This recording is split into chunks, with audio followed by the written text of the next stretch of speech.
UFC 320 is finally here. Can somebody please save us from these non-violent champions? Alex Pereira. Alex Pereira is the only one who can save us, man. He has to bounce back and put Ankalaev out cold. Or can Cory Sandhagen get it done against Merab? Listen, we're going to get into all that. In today's video, I'm going to break down and give my prediction for all the main card fights on UFC 320. Starting with the main card opener, we have Joe Pyfer taking on Magomedov. Joe Pyfer is 4-1 in his last 5 fights, and he's coming off that decision win over Kevin Gastelum, where he looked good. He couldn't put out Kevin Gastelum, but apparently it's impossible to put out Kevin Gastelum. Abus, he's 3-2 in his last 5, and he's coming off a decision win over Merab Pereira. So first thing I want to say for this fight, I think the odds are wider than they should be. Right now, Joe Pyfer, he's around a -250 favorite. The thing is, Magomedov is a hard fighter to get a read on, man. I can't quite tell if he's good or if he's awful. But what I do know is there's one giant red flag. Everybody's probably mentioned this, but it's his cardio. We've seen him in past fights completely gas out bad and lose the fight. Obviously, the first one that comes to mind is his fight against Sean Strickland. But I will say, in that first round against Sean Strickland, he was piecing him up. He went on to get finished, but he has looked good at times, and then he has some good wins, and he has some bad losses. He's just a hard fighter to get a read on. Now, Joe Pyfer also has some cardio questions. It's not like his is great by any means, but the key difference here, and what I think is going to be the key to the fight, is I trust Joe Pyfer to grit through those later rounds when they're both tired. I know Joe Pyfer is going to bite down on his mouthpiece and fight through it. And I can't say the same for Magomedov. In round 1, obviously, Magomedov is his most dangerous. I think Joe Pyfer is going to have to fight and get through the first round, and then he's going to take over in the later rounds. I could see him getting a late TKO, round 2, round 3 finish, but it could also go to decision. If Magomedov's cardio has improved drastically, we could see a new version of him and he could win this fight, but give me Joe Pyfer. Moving on, we have Josh Emmett taking on Youssef Zalal. I'm done with Josh Emmett, man. I'm tired of dealing with Josh Emmett. We'll get into it. Josh Emmett, he's 2-3 in his last 5, and he's coming off that decision loss to Lerone Murphy, where he was pretty much shut down the entire fight. I personally think this is kind of a layup for Youssef Zalal. Youssef Zalal, he's 5-0 in his last 5, and he's coming off a decision win over Calvin Kattar. Emmett is a decent name for his record, and it's a good little stepping stone fight for him. I just think Josh Emmett's game is way too simple at this point. Obviously, everybody's going to say Emmett has power, and he's going to throw giant overhands like he typically does. Josh Emmett can obviously put you out with one shot, but that's about all he has at this point in his career. And everybody on planet Earth knows Josh Emmett wants to hit you with an overhand. I think Youssef Zalal is too good to lose to a simple game plan like that. But like Lerone Murphy, I think Zalal can just stay at range and pick Emmett apart, start to finish here. And honestly, it wouldn't shock me if we saw a finish in the later rounds. I think this is the end of the road for Josh Emmett, man. He's old. His career's winding down. I think this could be man, maybe he should just hang it up. But obviously Josh Emmett's tough. It probably goes to decision, but a late finish wouldn't shock me. Give me Youssef Zalal. If you made it this far in the video, man, take a minute. Like, comment, subscribe. Comment down below what fights you agree or disagree with. I'll respond to everything. I'm trying to grow this thing, man. Let's go. Now, we are moving on to 3 banger fights to end this card. In the featured fight of the night, we have Jiri Prochazka taking on Khalil Rountree. If you're not pumped for this fight, why are you even watching the sport? This is everything we can ask for in a fight. It's going to be 2 strikers. Jiri climbed down from the mountains to get to the octagon. Congratulations. I'm coming. I'm coming! And I'm hyped for this matchup, man. We'll start with Jiri. He's 3-2 in his last 5, and he's coming off the KO win over Jamal Hill. Khalil, he's 4-1 in his last 5, and he's coming off a decision win over Jamal Hill, where honestly, I know we beat up on Jamal Hill start to finish and it was an easy win, but I feel like Khalil should have gotten the finish. And it kind of leads into my main point for this breakdown. I think the fight against Alex Pereira broke Khalil Rountree Jr.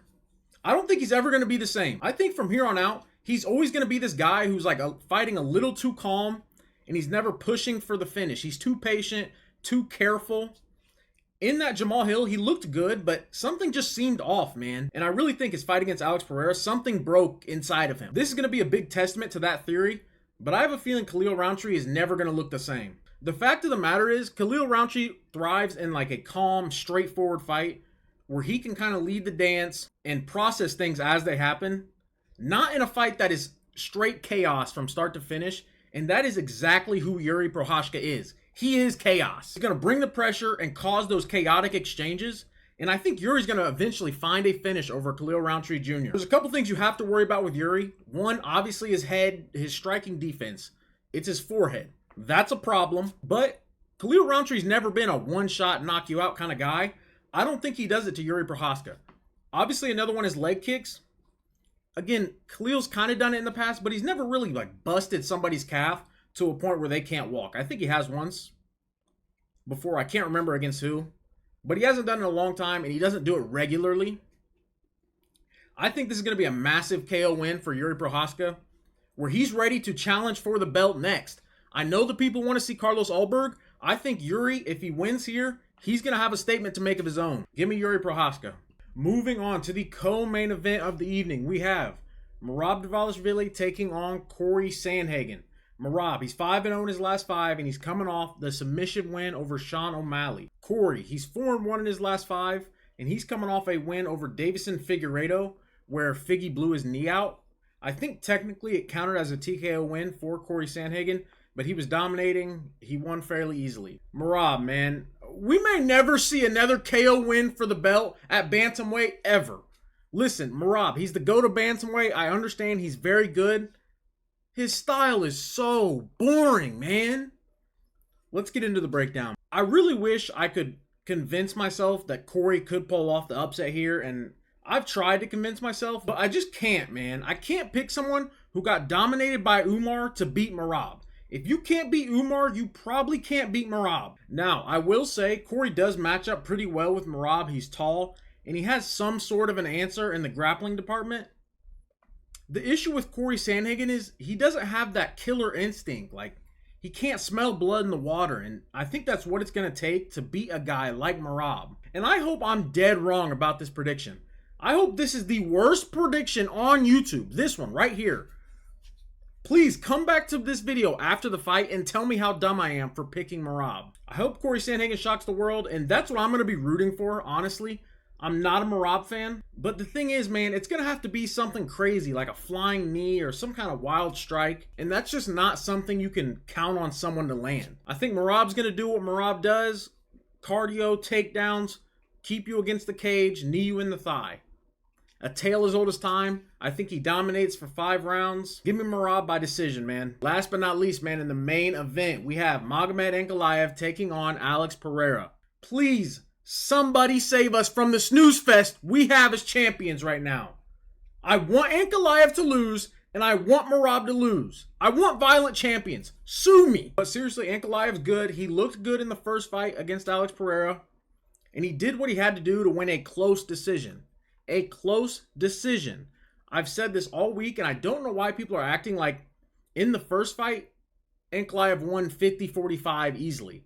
It was a 48-47 decision. Pereira won rounds 1 and 5. Ankalaev clearly won 2 and 4. Round 3 was close, but Ankalaev won it. The way people are talking about this fight, you would think Dricus du Plessis is getting a rematch against Hamzat. People are talking like Alex Pereira has no chance, and I just don't understand it. Like, this isn't the O'Malley-Merab rematch. This is not that. The first fight was very close. It could happen in the same way Merab O'Malley went, and then I'll have to eat my words. But that doesn't change the fact that this fight is closer than that. I honestly believe that Alex Pereira can and will make the slight adjustments he has to make to beat Ankalaev. He stuffed all 12 takedown attempts last fight. I don't see Ankalaev getting him to the ground. It's going to be that push against the cage and hold you there that's going to be a problem. But that's a part of the sport. Alex Pereira, he has to overcome and shake that. You can't just get held against the cage. You will lose. And the fact that Ankalaev is a minus almost 300 favorite here is crazy. I think that's disrespectful. He should be a favorite, but it should be a slight favorite, not this big. I'll admit, I'm biased here. I want Pereira to win, and I'm letting that sway my judgment a little bit, but I honestly think Alex Pereira can make these adjustments and get the win. Give me Alex Pereira to get his belt back violently and save us from boredom at championship level. If you made it this far in the video, man, like, comment, subscribe, show some love. We're trying to grow this thing. Comment down below what you agree or disagree with. Let's debate.